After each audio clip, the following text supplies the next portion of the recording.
Okay, so part two. So, I mean, what I noticed as well at this point is I try to get some definition in the picture. So, I've got my colors telling me what I'm looking at very nicely here. I've also got my highs and my lows nicely distributed, so I'm getting good contrast. Everything's looking very nice. So the next thing I did was added another node, and in this node basically all I did was I came over to number 2 here. You have 1 and 2. Number 2, and I pushed the mid-tone detail up, and what that does is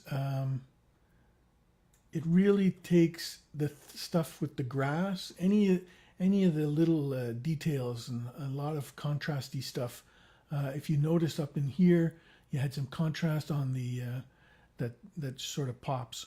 So you know it's a little bit blurry down in here. The grass is kind of blurry. So just to give it a little bit of pop, you can push the mid-tone detail up, and it gives you nice detail across your grass and any other sort of detail. In on that rope, starts to really look nice and crisp.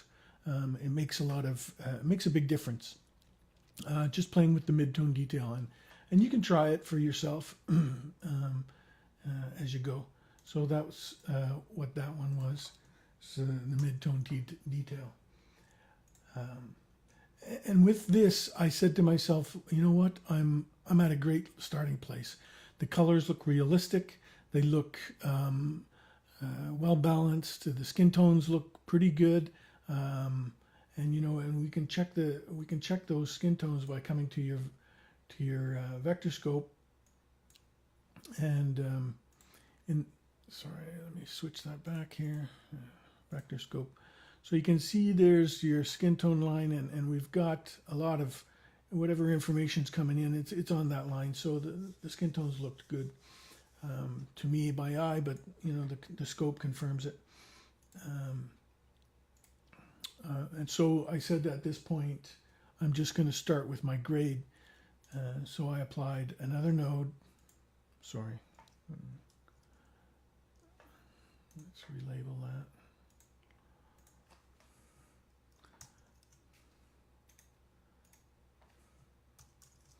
Mid-tone detail, and so we add another serial node, and basically this one I was going to start pulling my colors for the orange teal that you were after. So label here, and we're going to go orange and teal. Okay, and so the trick on the orange teal look is basically what you're going to do is you're going to take your shadows, and you should know you have primary wheels and you have log wheels. So if you don't know the difference, the primary wheels are very large ranges. So lift is the bottom third, gamma is the middle third, and gain is the top third of your chart here. Okay, whereas in the log, it's a much more defined and finite area.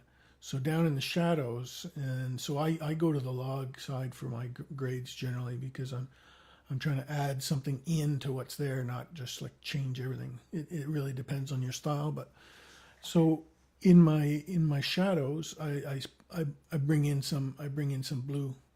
Okay, I bring in that teal look into the shadows.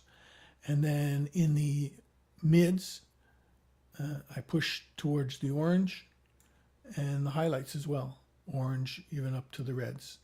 And so just with that one thing here, you can see there's a change in there, right? Okay. The next step was to reel in some of that work that I've done. Because this is a serial grade, as you go, each node affects the next. So at this point here, this one has affected the final output, and I just wanted to reel in those one more time. And so I added another one, and I wanted to adjust the curves one more time. Node label curve number 2. Whoops. Curve number 2. And before I get going, I'm just going to stop and save so this file doesn't get too big. So let's go File, Save Project As, Copy. Yep. And we're going to stop recording, and I'll go on to part 3 in a minute.